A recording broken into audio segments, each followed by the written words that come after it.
aunque ahora parezca que las cosas pintan mal, realmente yo creo que poco a poco vamos estando mejor de lo que estábamos y que al final vamos a salir de este problema.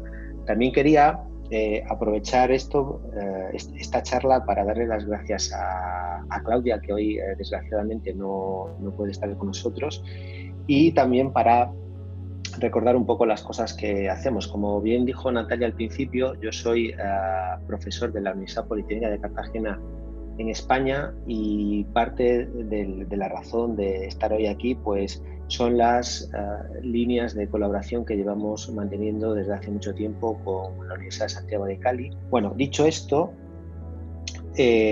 os voy a contar un poco. Esta no es una charla técnica, es una charla más tipo coloquio, entonces os voy a contar un poco pues cómo han ido digamos, aconteciendo las cosas en España desde el punto de vista de lo que es la universidad, un poco la percepción que tengo yo de todo esto y un poco la percepción de hacia dónde yo creo que vamos y digamos cuál es el futuro cercano o a medio plazo que nos espera desde el punto de vista de la universidad y qué creo yo que se espera de nosotros como miembros de esta comunidad. Bueno, pues como bien sabéis, en España, o bueno, no sé si lo sabéis o no, pero en España a finales de marzo, pues debido a la situación del COVID-19, se decretó el estado de alarma y eso básicamente lo que consiste es en que nos tenemos que quedar todos en casa, que es bueno, por lo mismo que está pasando en todos los países. Toda la actividad industrial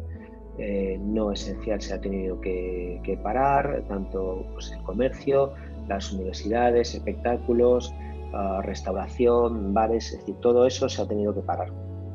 Desde el punto de vista de la universidad, pues lo que nos implicó a nosotros fue que tener que pasar de nuestros modelos de docencia, que son modelos de docencia de carácter presencial, al día siguiente automáticamente pasar a tener que dar las clases en virtual.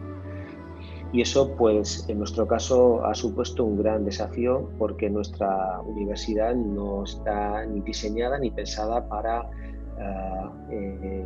proporcionar docencia a distancia. Nuestro modelo es un modelo de cercanía al alumno, un modelo que es presencial y que se caracteriza pues, por el trato individualizado hacia los alumnos que tenemos. En ese sentido, pues ha supuesto un gran esfuerzo y es, digamos, que parte de los problemas que yo creo que hemos arrastrado, el tener que hacer un cambio tan rápido. Además, otro de los problemas es el tener que de repente soportar, por ejemplo, para la formación individualizada, la formación online, clases de hasta 200 alumnos conectados simultáneamente a la plataforma, lo cual es también un reto, y el tener que cambiar también el tipo de paradigma. Eso es la parte de docencia. En la parte de investigación, pues también ha supuesto unos problemas importantes porque todos los proyectos que teníamos en marcha tuvimos que orquestar también en 24 horas un plan de contingencia para poder seguir trabajando desde nuestras casas.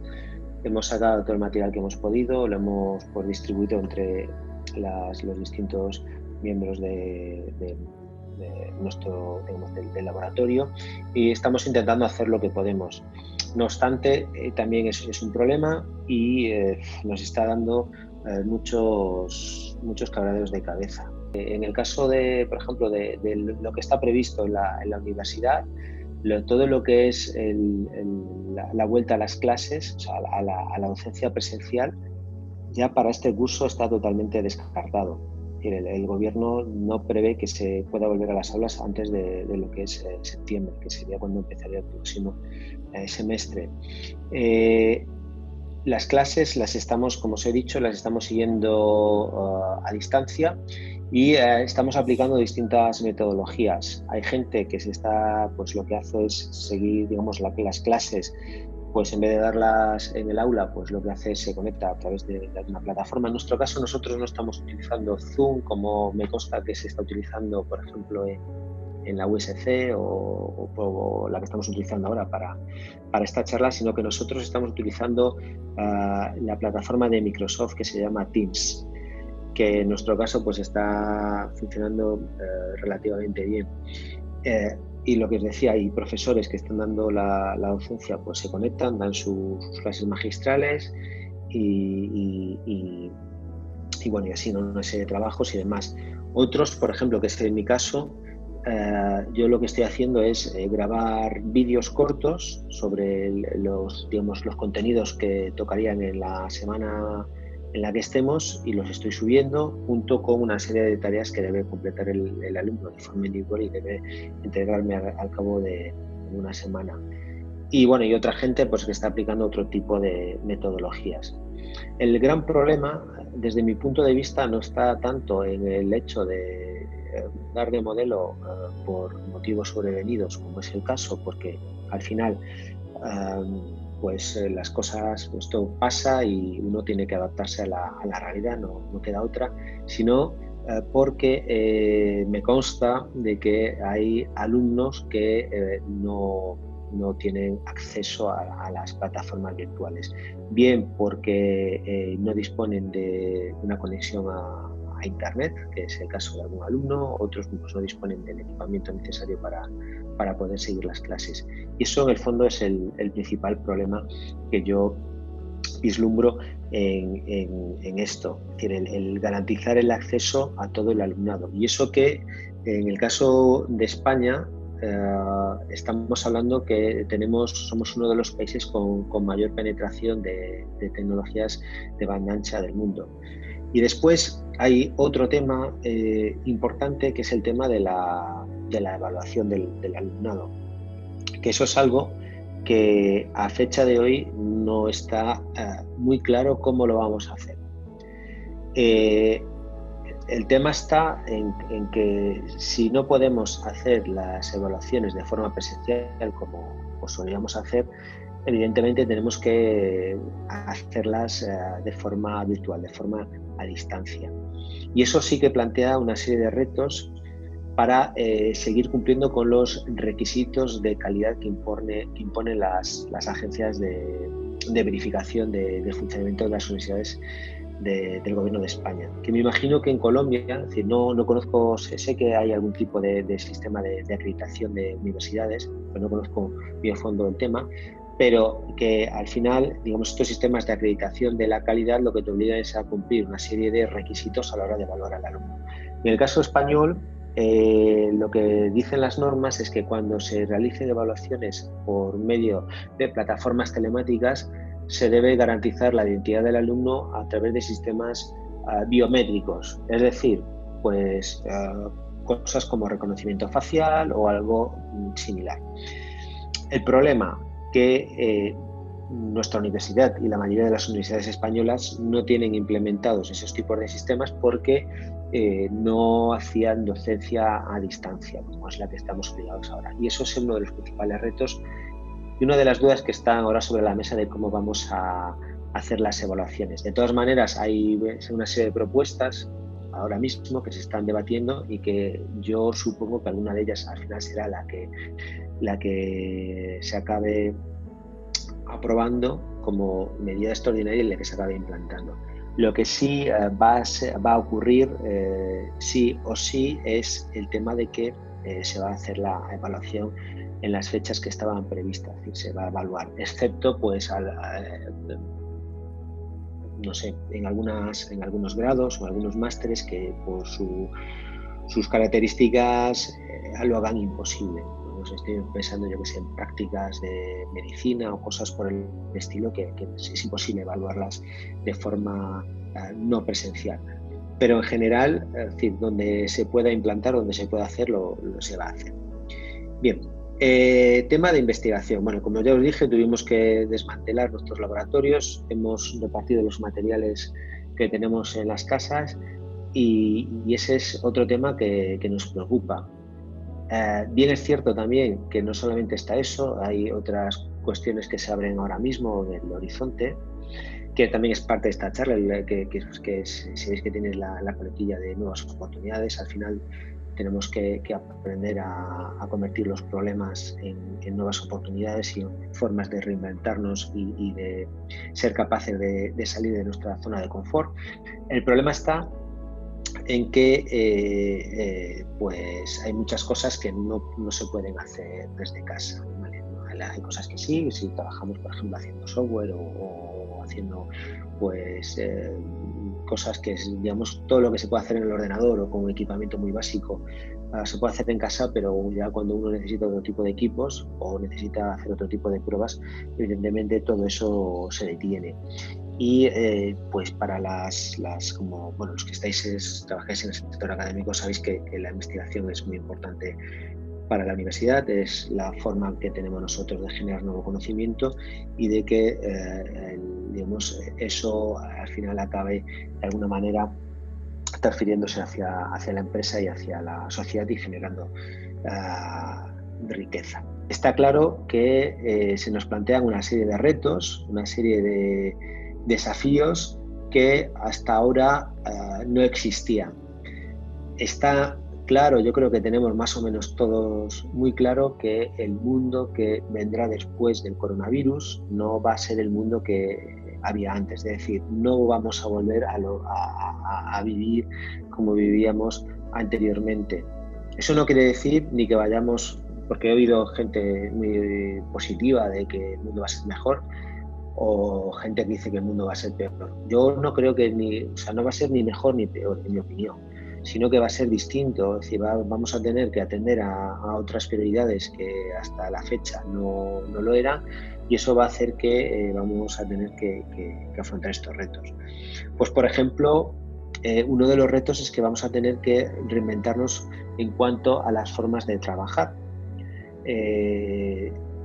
Aquí, por lo menos la tradición española era lo que muchas veces llamábamos el presencialismo en el trabajo, es decir, la gente pasaba muchas horas en la oficina o en su lugar, en su puesto de trabajo, y yo creo que, por ejemplo, uno de los retos que tenemos que afrontar es el hecho de que, en la medida de lo posible, vamos a tener que facilitar que aquellas tareas que se puedan realizar desde el hogar se realicen así, ¿vale? Por lo menos durante un tiempo, para a mantener o aumentar lo que se llama la distancia social entre las personas. Eso pues lo que nos lleva es a todo el tema de herramientas del teletrabajo.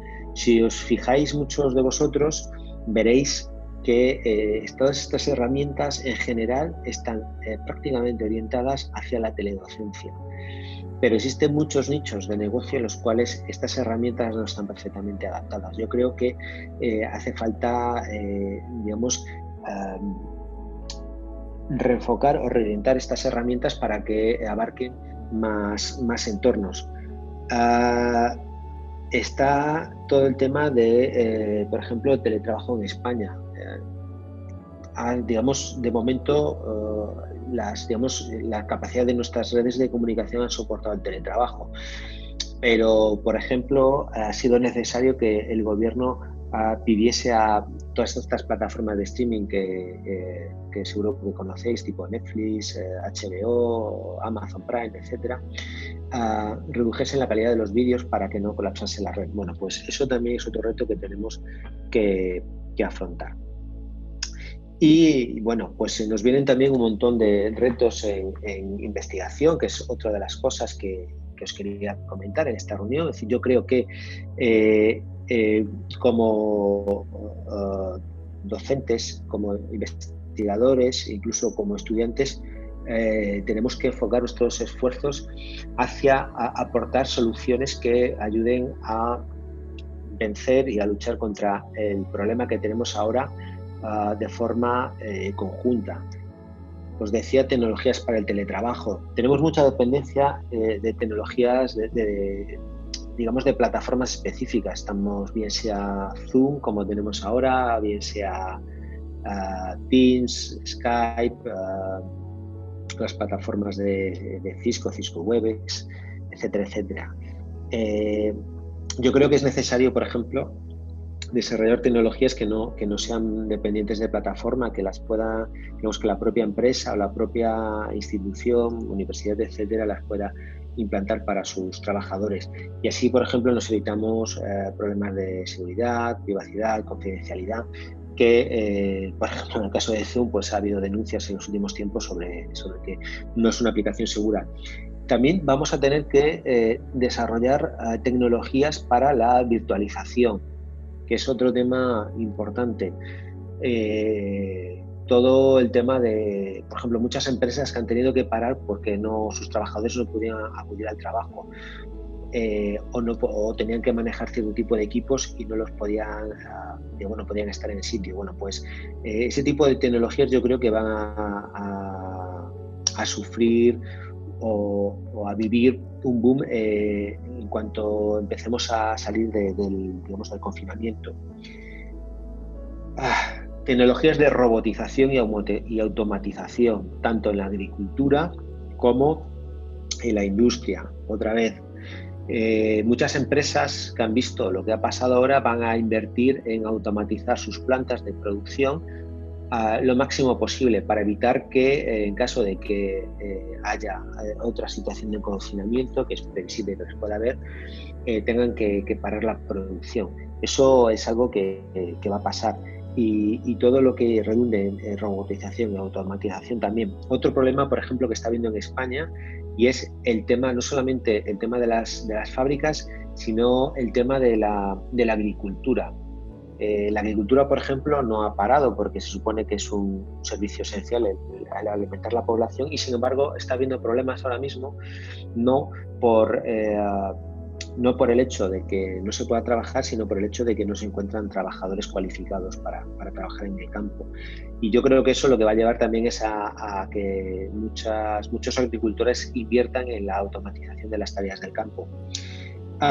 Temas de también despliegue de banda ancha. En España, por ejemplo, hay mucho despliegue de fibra óptica, pero yo creo que se va, desde las instituciones, se va a invertir en favorecer un mayor despliegue todavía de la banda ancha, el acceso universal a la fibra óptica, y también se va a impulsar en mayor medida el despliegue de las redes 5G, que en España han empezado recientemente a desplegar redes 5G. Yo creo que se va a acelerar el despliegue para universalizar el acceso a los servicios de banda ancha.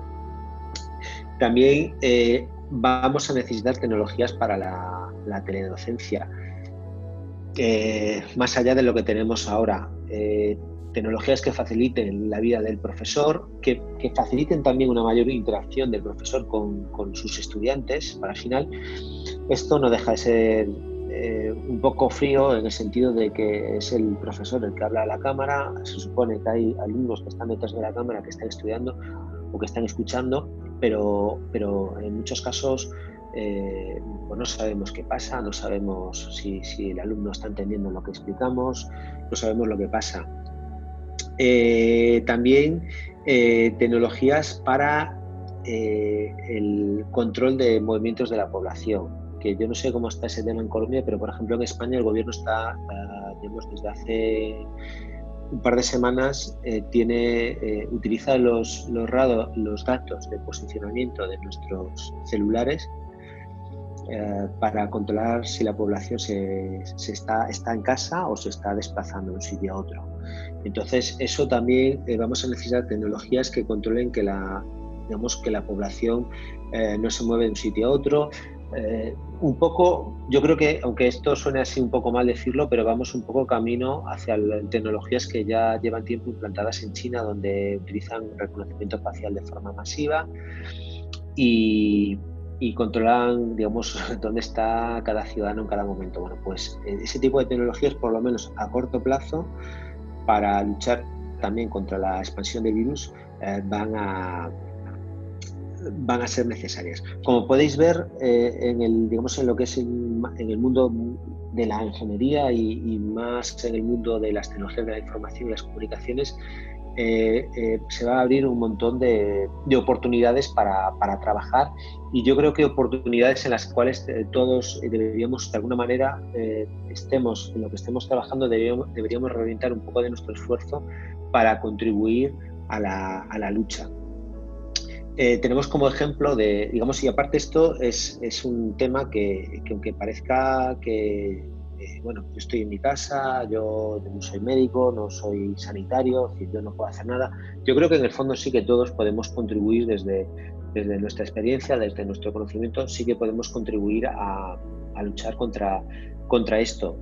Y esto me recuerda mucho, esto de ahora todo el mundo enfocado en luchar contra la expansión del COVID-19, me recuerda mucho a lo que pasó en la Segunda Guerra Mundial con Estados Unidos y el proyecto Manhattan de construcción de la bomba atómica, ¿vale? Que la bomba atómica no es, digamos, algo que sea estrictamente positivo, pero en su momento era para luchar contra la amenaza de los nazis y de los japoneses, pues digamos, en el cual un país empieza a utilizar a sus mejores mentes, ¿vale? Para intentar desarrollar en un tiempo récord una tecnología que no existía hasta la fecha. Yo creo que el desafío al que nos enfrentamos ahora es muy similar. Es muy similar en el sentido de que también en un tiempo récord tenemos que intentar derrotar a esta amenaza que es el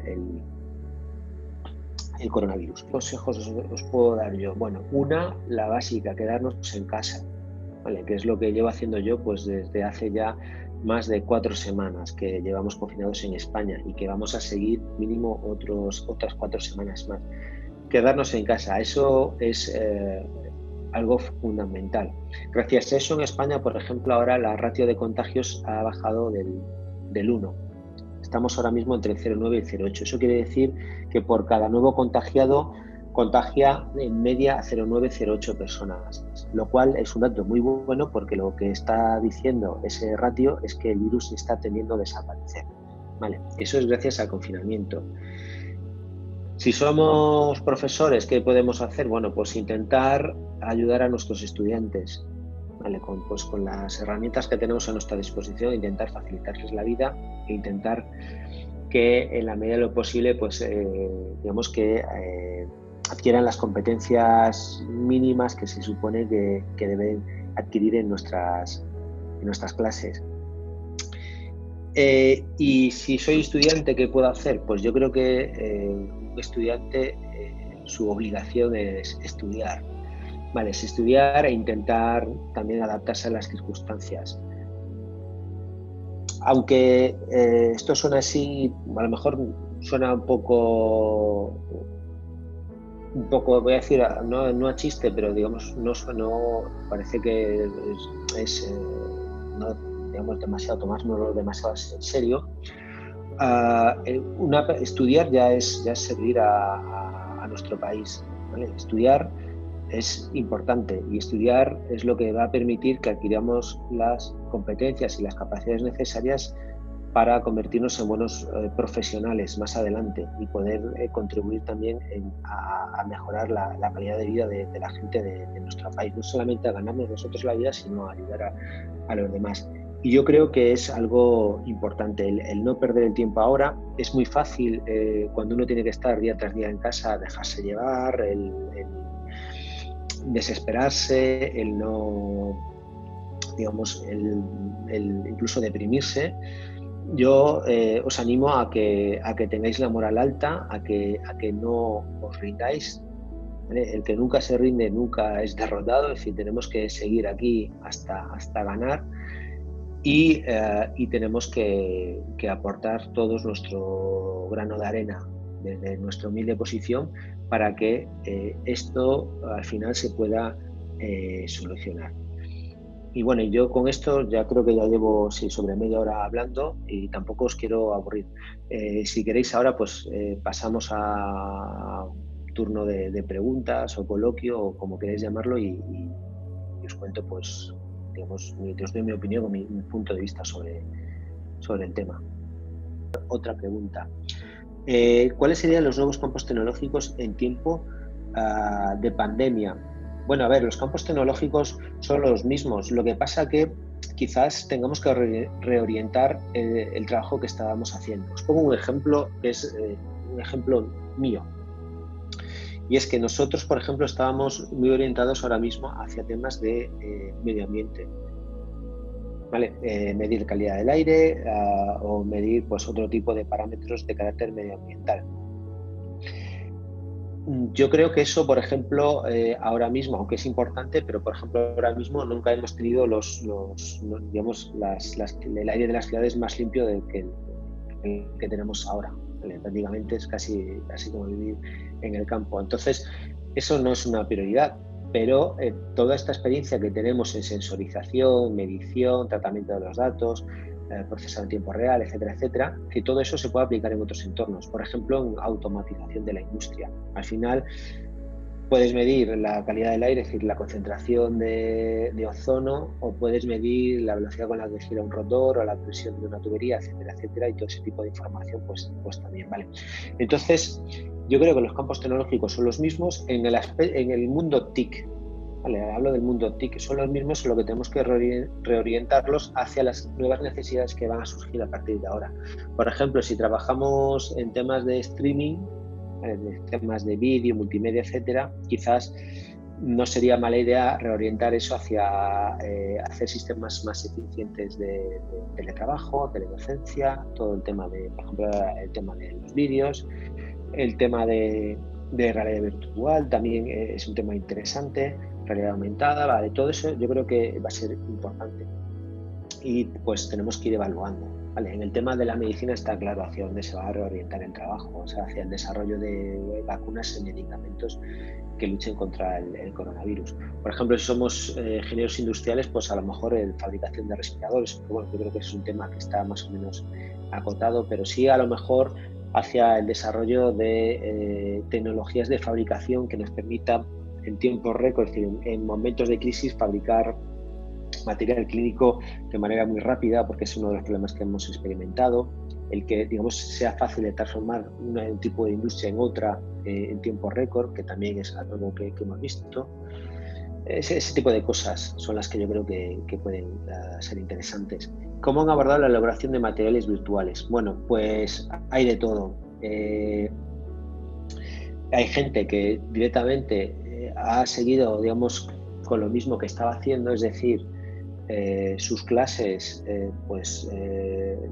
que daba de forma presencial las sigue dando exactamente igual no, pero bueno, de forma similar a través de una plataforma pues como esta Zoom. Nosotros utilizamos Teams, pero bueno, básicamente es lo mismo, es decir, pues, por vídeo desde sus casas, los alumnos se conectan a la hora que se les indica y se da la clase de forma magistral, plantean las dudas, etcétera, y siguen así.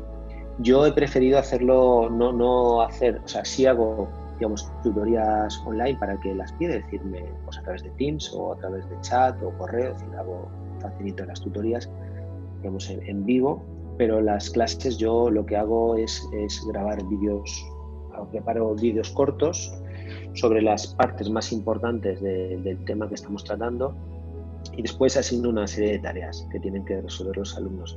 Me parece una metodología, en mi caso, ¿vale? Y pues sobre eso podemos opinar, es opinable, más adecuada para hacerlo a distancia, porque al final el estar el profesor hablando a la cámara 1 hora o 2 horas seguidas, yo creo que muchas veces pierdes el foco de lo que estás contando, porque no ves al público que tienes enfrente y te cuesta mucho empatizar con ellos. A veces cuentas algo, ves o percibes que la gente no lo está entendiendo, puedes corregirlo sobre la marcha, puedes hablar con los alumnos, interactuar, y esto en el fondo, aunque sí permite que la gente pregunte, formule y demás, pues por sus características, normalmente cuando el profesor está hablando todo el mundo está callado y no hay tanta participación en la clase. ¿Qué tipo de herramientas novedosas?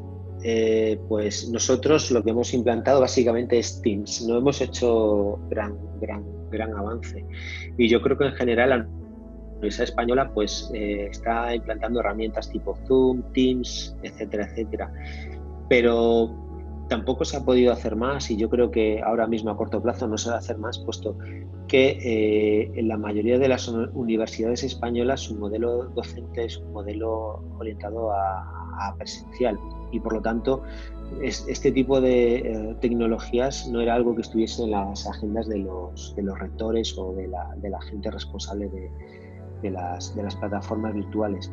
Yo creo que una vez que pase este curso, ¿vale? Porque ahora lo importante es intentar acabar el curso en las mejores condiciones posibles, yo creo que sí se va a abrir un periodo de reflexión y un periodo de definición de cómo tenemos que redefinir nuestras plataformas de docencia virtual a medio y largo plazo. De todas maneras, por ejemplo, mi universidad, la Universidad Politécnica de Cartagena, no está entre sus prioridades, es decir, como modelo de negocio, como modelo de universidad, la docencia a distancia. No es parte de su modelo y, por lo tanto, en principio, todo lo que se defina será para situaciones de contingencia. Bien, otra pregunta. Las universidades que surgieron sobre la base de la presencialidad, ¿cómo competirán con las universidades que pensaron en la mediación de la tecnología desde hace mucho tiempo? Bien, esa es una pregunta muy interesante. Yo creo que no se trata de competir, se trata de complementar. Vale, no es lo mismo, es decir, hay docencia, o sea, es un modelo de cómo tú quieres tratar a tu público. Es como comprar en Amazon o comprar en la tienda de tu barrio, o o yo qué sé, puedes comprar un pantalón o una camisa en una tienda de moda donde vas, te la pruebas, tienes que ir independiente que te aconseje de más, o te la puedes comprar en alguna página de internet. Pues yo creo que esto es más o menos lo mismo. No se trata de competir, se trata de ofrecer productos distintos. Y yo creo que sería un error por parte de las universidades que tienen un modelo orientado hacia la presencialidad el intentar ponerse a competir con estas otras universidades. Yo creo que si hacemos eso perderemos, porque no estamos, digamos, nuestra estructura no está pensada para eso, ni está optimizada para eso. O sea, nuestro trabajo es el trato cercano y el trato de tú a tú al alumno. Entonces, ahora, digamos que ahora a corto plazo, lo que sí veo es que es posible que estas universidades que ofrecen docencia a distancia, que tienen grados, másteres, etcétera, etcétera, probablemente van a tener una subida en la matrícula, puesto que ellos en este entorno se ven muy bien. Pero yo no pensaría que eso es nuestro futuro. Es decir, o digamos, son modelos complementarios. Y según el caso, pues se adaptará mejor uno o el otro. ¿Vale? La docencia a distancia tiene muchas cosas buenas, pero yo creo que también tiene cosas malas y en calidad nunca va a competir con los modelos presenciales y el trato personalizado del profesor con el alumno. Es imposible. Otra pregunta. Hola, muy buenos días. Con respecto a la relación con los estudiantes, ¿qué herramientas pueden ser útiles para mejorar la interacción alumno-maestro? Bueno, pues yo creo que cualquier tipo de herramienta que permita verse la cara entre el profesor y el alumno, yo creo que es lo mejor, ¿vale? El poder empatizar con la persona que tienes enfrente. Porque al final los chats, correos electrónicos y cosas que no impliquen una interacción en tiempo real son muy frías y muchas veces te mandan un correo, te están preguntando algo, pero no entiendes lo que te están preguntando o digamos que no es que no lo entiendas, el contexto pierde contexto la pregunta. Sin embargo, cuando tú tienes un alumno, por ejemplo, viene un alumno a tu despacho de tutorías y ves allí que te está preguntando y demás, muchas veces a lo mejor no es lo que te pregunta, sino cómo te pregunta eso, lo que te ayuda a ti a saber lo que tienes que aconsejarle, hacia dónde tienes que orientarlo. Entonces, el mejor modelo de tutorías es pues eso, a través de Teams. Por ejemplo, Teams es una herramienta que está muy bien para hacer ese tipo de cosas, porque tienes a los alumnos en tu aula virtual y te pueden pedir tutorías, los citas, etcétera, y funciona bastante bien. Vale. Cuando usted mencionó que los estudiantes que no poseen equipos de tecnología, en este caso la universidad, ¿qué estrategias ha diseñado para que ellos participen y terminen las clases? Bueno, la universidad lo que está haciendo es facilitar, en la medida de sus posibilidades, equipos a los estudiantes que así lo piden. Vale, eso es lo que está haciendo, los está prestando.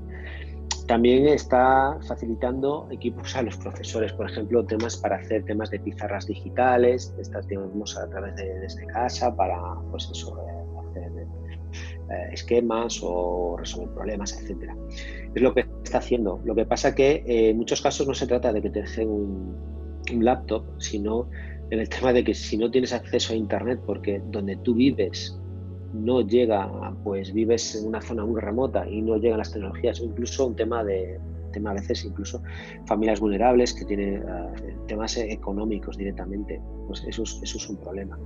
Mi universidad calcula que alrededor de un 10% de los alumnos no pueden seguir las clases en este momento y no tiene muy claro cómo resolver eso. ¿Vale? Hay alumnos que sí se les han prestado porque hay equipos todavía para prestar, pero es problemático. Y lo que se está planteando para otros cursos es digamos que con la matrícula al alumno se le facilite algún tipo de tablet o de equipo de acceso básico a los recursos virtuales. Digamos que se garantice ya por defecto que los alumnos puedan hacer ese tipo de recursos, y después el que ya no a nivel universitario, pero sí a nivel de gobiernos regionales o incluso gobierno central, que se firmen acuerdos con operadores de telecomunicación para que se garantice el acceso a la ancha banda, bien sea a través de tecnologías de cable o bien a través de redes móviles. Eso es lo que se está planteando. A corto plazo se está haciendo lo que se puede, porque esto es algo que no estaba previsto y entonces pues estamos trabajando con lo que tenemos. Creo que aquí se trata de todos poner de nuestra parte. ¿Vale? El profesor, entendiendo las circunstancias en las que estamos y valorando el esfuerzo del alumno que está haciendo el alumno en estos momentos para seguir la docencia a distancia y porque al final esto también tiene una parte de ser de autodisciplina, es el estudiante que semana a semana vaya realizando las tareas, vaya siguiendo desde su casa y demás, es decir, eso no es fácil. Y después que la evaluación evidentemente no puede ser igual que como estaba previsto. Y yo creo que en el fondo pues uno tiene que ser capaz cuando enseña de separar la paja del trigo, como decimos en España, saber qué es lo realmente importante, lo que es más accesorio y quedarse con lo importante. Agradecerte por esta conferencia que nos has dado y agradecerle también a todo el público. Realmente es un tema que nosotros sabemos que ahora el ministerio viene regulando y que hemos contado como con ese apoyo de que las clases puedan darse de manera virtual.